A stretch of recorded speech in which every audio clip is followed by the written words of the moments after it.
अब एक और फिल्म आई पुष्पा। पुष्पा नाम सुन के फ्लावर समझी क्या, फायर हमें फायर। लेकिन भैया सुनिए, भैया पुष्पा राज फिल्म आने के बाद पूरा हिंदुस्तान के लंगड़ा बना देले बा। तेरी झलक सर भी हटी भैया हटी तेरी झलक सर भी श्रीवल्ली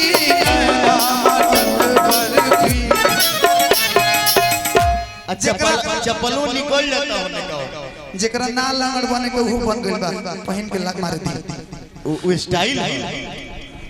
ते हटी कैमरा वाला भाई लोग देखे, तेरी झलक सर भी श्रीवल्ली नैना तक बरफी,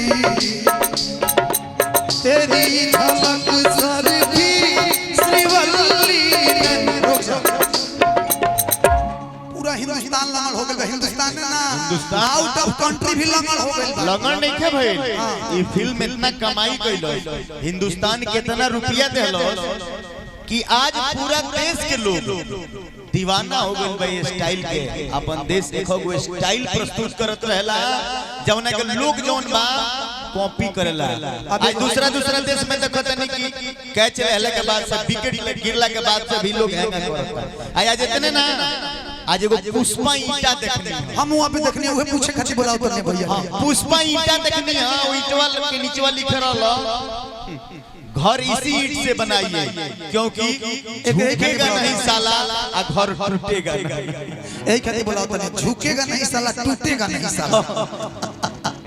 कब राउटिंग है लेकिन बाहुबली बोल दियो ओकरा बार हो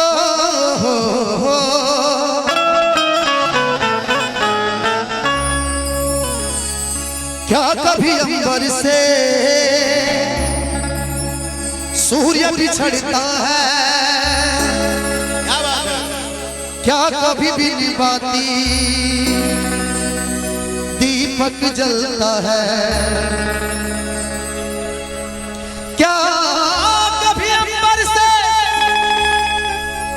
सूर्य बिछड़ता है, क्या कभी बिन बाती दीपक जलता है,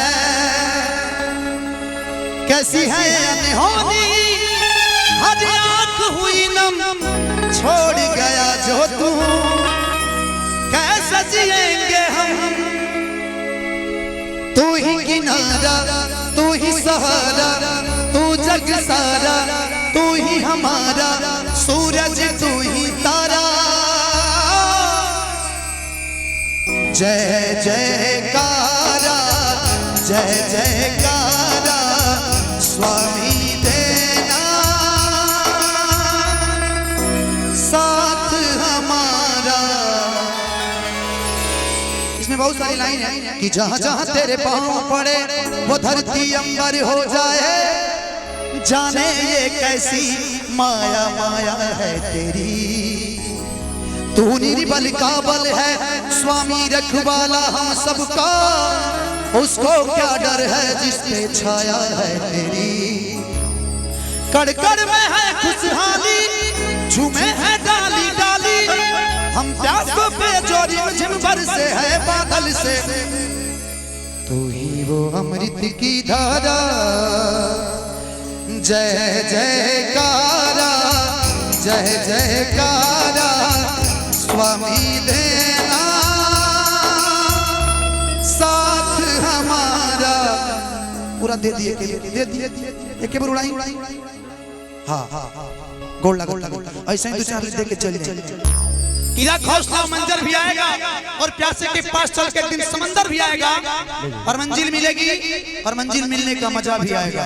हौसला होगा लेकिन समंदर आपको पानी पिलाने के लिए, लेकिन आइए एगो फरमाइश बा तेगो हो जाओ कहीं से ये टाइम लेकिन मैं चाहूंगा अरमान बाबू आप ही मंच पे आइए, जितने हमारे कलाकार हैं सबको बुला लीजिए मंच पे। सलोनी पांडे जी, क्योंकि सारे कलाकार एक बार देख लीजिए कौन कौन लोग आए हैं मंच पे, तो मैं निवेदन करूंगा सलोनी पांडे जी, उसके बाद से हमारे नीलम सागर जी, सोनम शर्मा जी, और आजकल भैया शर्मा खानदान में लोग तरक्की कर गए। और उसके बाद से मैं चाहूंगा कि भोजपुरी के बहुत अच्छे छोटा पटाखा अरमान बाबू का भी एंट्री करवा लिया जाए ताकि लोग देखे कि भाई आयल बाबू हो पटाखा ना जी। हजली पपयंगना दुबार संस्कारी मारा गाड़ी करे पर जा चले जाइए कि आई है घरे माई महारानिया। जय हो यादव जी जय हो। ये मंटू बाबा के साउंड है ना।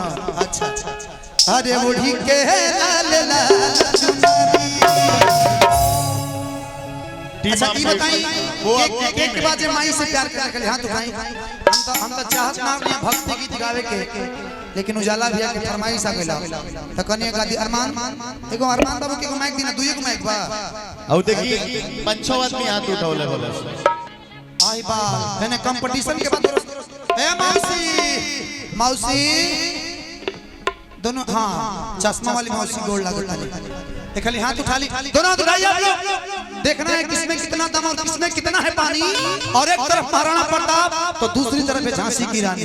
बिक्की भैया बोले हैं कि जो टीम जीतेगी उस टीम के गायक को 5,001 रुपया और उस टीम में भी 5,001 रुपया मिठाई खाएगी। इस टीम के 5,001 रुपया उठा ली सब। हां ए धनंजय भैया सुनिए इधर इधर देखिए झांसी की रानी। लेकिन आज देखना है किसमें कितना जोश है।